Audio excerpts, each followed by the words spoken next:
नमस्कार, मैं अनिल कुमार और आप देख रहे हैं सहारा हरियाणा। आज हम मौजूद हैं यूनिवर्सिटी के गेट नंबर 1 पर, जहां पर आप देख सकते हैं कि यहाँ पे जो स्टूडेंट हैं उनके द्वारा पकोड़े तले जा रहे हैं। आखिर क्या कारण है, क्या वजह है, किस कारण से इनके द्वारा ये कार्य किया जा रहा है, उसको लेकर आज हम इनसे बात करते हैं, इनसे जानते हैं कि क्या वजह है।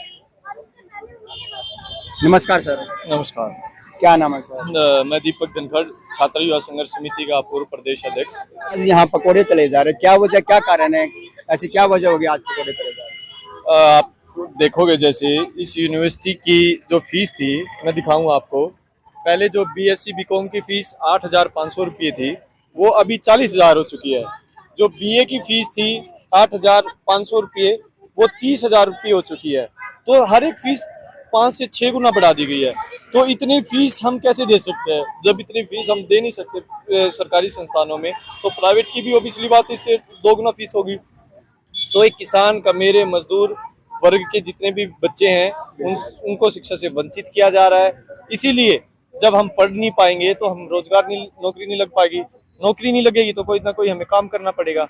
इसीलिए हम ये पकोड़े यहाँ पर तल रहे हैं, संदेश दे रहे हैं सरकार को कि सरकार की एक जिम्मेवारी है उसके प्रदेश, उसके राज्य के युवाओं को एक बेहतर शिक्षा कम से कम शुल्क में देकर उनको अच्छी शिक्षा देने का ये कर्तव्य बनता है। लेकिन वो पल्ला झाड़ रही है इन चीजों से, जिसमें सभी युवा, सभी विद्यार्थी काफी परेशान है।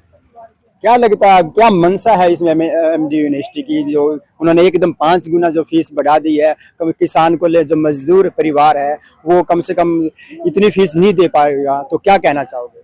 ये स्वाभाविक सी बात है, यूनिवर्सिटी का एक निजीकरण करने की कोशिश की जा रही है। यहाँ पर जो शिक्षण संस्थान है, इनसे रेवेन्यू इकट्ठा कर सरकारों को बजट देने की कोशिश की जा रही है। सरकारों को बजट इस शिक्षण संस्थानों के कमाने की बड़ी शर्म की बात है कि जब शिक्षण संस्थानों को विद्यार्थियों की जेब काट कर, वो जो किसान मजदूर परिवार के बच्चे हैं जो खून पसीने की मेहनत कर कमाते हैं, उनसे इतना पैसा इकट्ठा करके वो सरकार चलाने की कोशिश कर रहे हैं।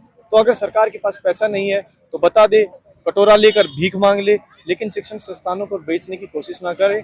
हम ये कतई भी नहीं होने देंगे। मैं आपको दिखा दूं, ये हस्ताक्षर अभियान हमने 2 दिन पहले चलाया था। इस पर हजारों विद्यार्थियों ने हस्ताक्षर कर ये सहमति जताई है कि हम इस फीस को नहीं सहेंगे। जब तक यूनिवर्सिटी प्रशासन इस फीस को वापस नहीं लेती तो हमारे ये प्रदर्शन, आंदोलन के तरीके भिन्न भिन्न होंगे। हम ऐसे ही प्रदर्शन करेंगे, आंदोलन करेंगे। जी बिल्कुल, कहीं ना कहीं अगर शिक्षा की बात करें, शिक्षा एक युवा के लिए, जो देश के उत्थान के लिए बहुत जरूरी होती है, और उसकी जब इतनी बढ़ोतरी फीस में कर दी जाए तो क्या कहना चाहोगे इसके बारे में? मैं बिल्कुल स्पष्ट, मेरा कहना है कि वो देश तभी विकसित होगा, विश्व गुरु तभी बनेगा जब युवा शिक्षित होंगे, उनको रोजगार मिलेगा। सरकारों को, जितने भी आप देखोगे विकसित देश हैं, तो वो सभी विकसित देशों की बड़ी खूबसूरती है कि वहाँ पर शिक्षा निःशुल्क और बेहतर शिक्षा मिलती है, स्वास्थ्य की सुविधाएं मिलती हैं, जो मौलिक सुविधाएं हैं वो मिलती हैं। लेकिन हमारे यहाँ तो मौलिक अधिकार है हमारा शिक्षा, इसका हनन किया जा रहा है, शिक्षा को बेचा जा रहा है। तो कोई भी प्रदेश, कोई भी देश आगे नहीं बढ़ पाएगा जब तक उसके युवा शिक्षित नहीं होंगे। युवा शिक्षित तभी होंगे जब कम से कम शुल्क में उनको बेहतर से बेहतर शिक्षा उपलब्ध कराई जाएगी। तो सरकार को ये कोशिश करनी चाहिए, अगर प्रदेश को आगे लेके जाना है, सरकार को इस प्रदेश की चिंता है, तो तभी हो पाएगा जब युवाओं को बेहतर शिक्षा दे पाएंगे। तो कहीं ना कहीं जो काफी असर देखने को देश पर मिलेगा, ये जो कमजोर वर्ग है, किसान परिवार, मजदूर परिवार है, वो शिक्षा ग्रहण नहीं कर पाएगा। तो कितना इफेक्ट आप देश पर मानते हैं? बहुत ज्यादा इफेक्ट पड़ेगा इसमें। जो युवा है, जब उनको रोजगार नहीं मिलेगा तो शिक्षा नहीं मिलेगी तो क्या करेंगे? वो सुसाइड करने की कोशिश करेंगे, क्योंकि पढ़ने के पास उनके पास पैसे नहीं है। उनका जो सपना था कि उस शिक्षा विश्वविद्यालय से, कॉलेजों से प्राप्त करें, जब इतनी फीस बढ़ने के बाद दाखिला ले नहीं पाएंगे तो सुसाइड की तरफ भागेंगे। सुसाइड नहीं तो पढ़ेंगे नहीं, तो जब पढ़ेंगे नहीं तो लड़ाई झगड़ा, गुंडागर्दी, मर्डर, इन चीजों में बढ़ेंगे। तो शिक्षा ही एक ऐसा मार्ग है जो इस समाज को विकसित करेगा, उसकी विचारधारा को बदलने का जो मार्ग है वो शिक्षा के तहत ही आता है। जब आप शिक्षा को बंद कर दोगे, शिक्षा को नोच लोगे, उसको मुट्ठी में बंद कर लोगे और वो बस एक ऐसे वर्ग के लिए छोड़ दोगे जो अरबपति करोड़पति हो, तो इसमें फिर नमन, जो बहुत बड़ा तबका किसान, मजदूर और मध्यम परिवार का, ये बहुत बड़ा तबका इस शिक्षा से वंचित हो जाएगा और वो सुसाइड की तरफ जाएगा। तो हमारी सरकार से, यूनिवर्सिटी प्रशासन से अनुरोध है कि पहले जितनी फीस थी उतनी ही की जाए। जो ये 5 गुना फीस की है, 8,000 से 40,000 की है, 8,000 से 60,000 रुपये फीस की है, तो इसका कोई भी मतलब बनता नहीं है। सरकार को ये फीस कम करनी चाहिए। क्या संदेश देना चाहोगे आप स्टूडेंट को? मैं सभी स्टूडेंट्स को भी ये अपील कर रहा हूँ कि आज हमने सांकेतिक तौर पर ये प्रदर्शन किया है, कुछ दिन बाद हम गेट पर ताला लगाएंगे, तो सभी विद्यार्थी इसमें एकत्रित हों, अपनी आवाज बुलंद करें। आज यूजी की फीस बढ़ाई है, 10 तारीख को प्रोस्पेक्टस पीजी का जारी होगा, उसमें पीजी की भी फीस बढ़ेगी, तो हर एक विद्यार्थी इससे प्रभावित होगा।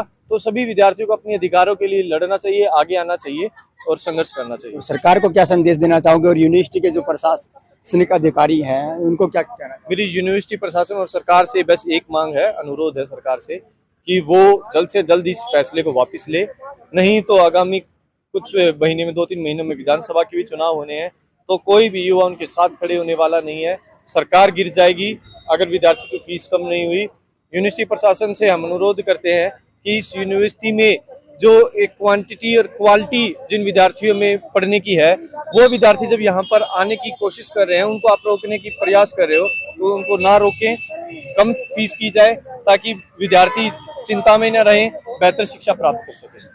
आप क्या कहना चाहोगे सर? नमस्कार जी, मैं अमन आलाडिया CY से स्टेट ज्वाइंट सेक्रेटरी हूँ। ये जो फीस बढ़ी है, ये फीस बढ़ने का सिर्फ नॉर्मल सा मकसद है कि बच्चों को शिक्षा से वंचित रखा जाए, क्योंकि बच्चा शिक्षा से वंचित रहेगा तो अपनी आवाज नहीं उठा पाएगा, अपनी आवाज नहीं उठा पाएगा तो जो वो लोग ऊपर बैठे कुछ भी बोल देते हैं ना, उसको मानना स्टार्ट कर देगा। डर में शिक्षा का मेन जो उद्देश्य होता है वो होता है कि अपने अधिकारों का पता लगाना। बिल्कुल जी। अगर अपने अधिकारों का पता ही नहीं लगेगा तो हर कोई भी ऊपर बैठ के हमें डरा देगा। जी जी, वही जो कहीं ना कहीं शिक्षा का कोई ना कहीं अहम रोल होता है प्रत्येक देश के लिए भी, और देश के युवा के लिए, बच्चे के लिए। एक बच्चे का भविष्य शिक्षा पर डिपेंड होता है, लेकिन उसी से अगर बच्चा वंचित हो जाएगा तो क्या कहना चाहोगे? वही देख लीजिए आप। अब देखो, ये जो शिक्षा हमारा मौलिक अधिकार है, फंडामेंटल राइट हमारा। अब फंडामेंटल राइट इसलिए लिखा था संविधान में कि हर किसी को शिक्षा मिल सके। अब फंडामेंटल राइट से हमें दूर कर रहे हैं। अब जो पहले फीस 8,592 होती थी, आज 40,660 होगी, 5 गुना फीस बढ़ गई। अब एक बात हो, फीस तो 5 गुना बढ़ी, क्या कोरोना के बाद उस परिवार की इनकम 5 गुना बढ़ी? क्या जो प्राइवेट काम कर रहा है इंसान, प्राइवेट सेक्टर में काम कर रहा है, क्या कोरोना के बाद, जब कोरोना है तो उसके बाद उसकी 5 गुना फीस बढ़ी है? क्या नहीं बढ़ी?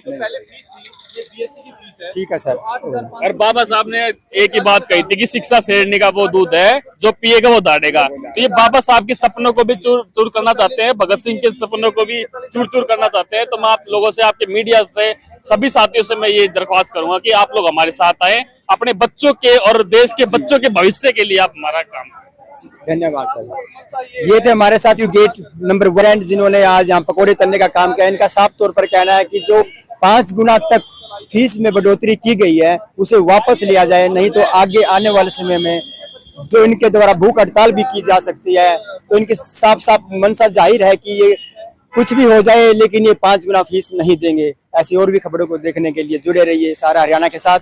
मैं अनिल कुमार, कैमरामैन नेहा के साथ। तब तक के लिए नमस्कार।